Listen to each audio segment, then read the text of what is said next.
Se preparam para enfrentar todos que estiverem juntos com o rei Josafá. Eles têm armados certos que irão vencer, pois foram treinados para nunca perder. E trouxeram a notícia ao rei Josafá: veio a grande multidão além do mar. O que faremos se lutarmos? Não vamos vencer. Eles têm armas e soldados, vamos perecer.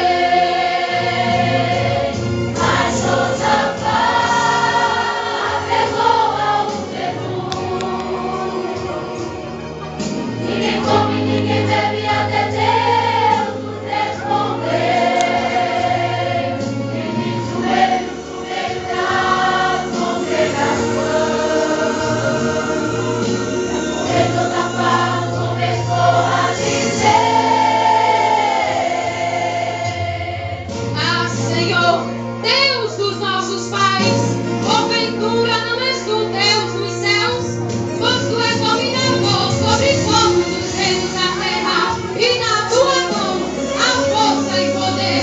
E em nós, Senhor, em nós não há força perante essa grande multidão que vem contra nós, e não sabemos o que faremos, porém os nossos olhos estão postos em ti.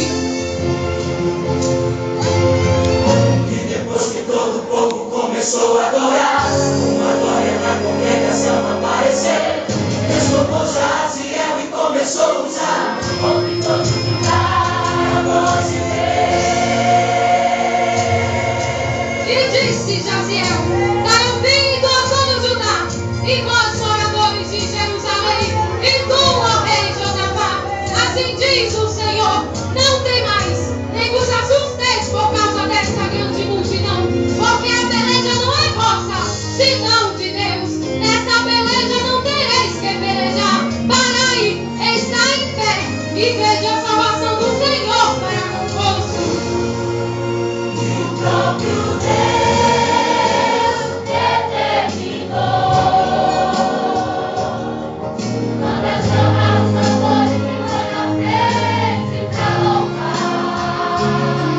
Manda guardar todas as almas, eu vou adiante.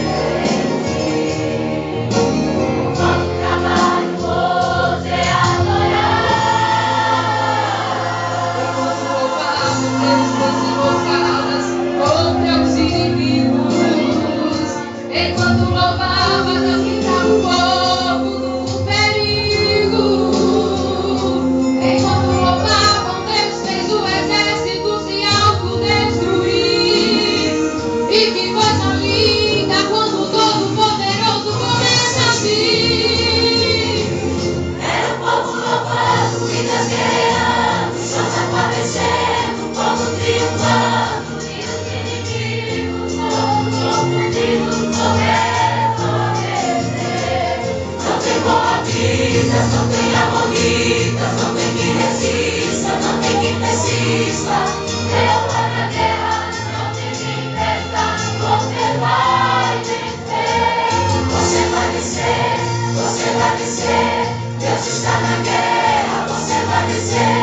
Comece a louvar, abre todas as armas, você vai vencer.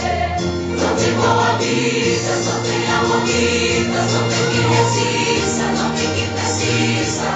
Jeová na guerra, não tem quem impeça, você vai vencer. Você vai vencer, você vai vencer. Deus está na guerra, você vai vencer. Comece a louvar, abre todas as almas, você vai vencer. Não tem moabitas, não tem amonitas, não tem quem resista, não tem quem persista.